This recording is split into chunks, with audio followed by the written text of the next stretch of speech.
Hello friends, I am Sharon and I welcome you to QT the Bread of Life. Let us look to the Holy Bible, Acts chapter 18 verse 12 to 23. The main idea of the day is, if God wills. But when Paul was about to open his mouth, Gallio said to the Jews, if it were a matter of wrongdoing or vicious crime, O Jews, I would have reason to accept your complaint. But since it is a matter of questions about words and names and your own law, see to it yourselves. I refuse to be a judge of these things.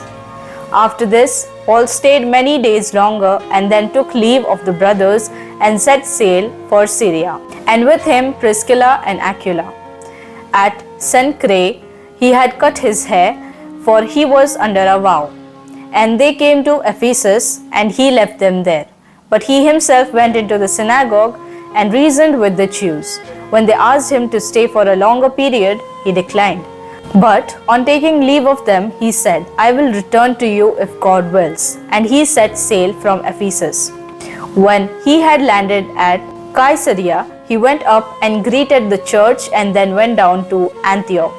After spending some time there, he departed and went from one place to the next through the region of Galatia and Phrygia, strengthening all the disciples.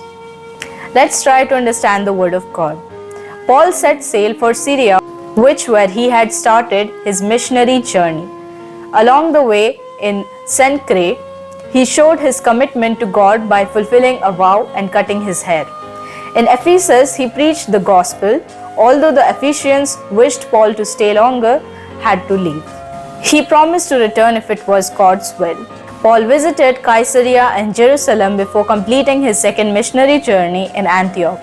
Then he quickly set out for his third journey. Later, he fulfilled his promise and revisited the Ephesians. Let's pray and practice. Dear Heavenly Father, thank you for your beautiful words. Lord, please help us to obey your words and fulfill your promise. In Jesus' name I pray. Amen.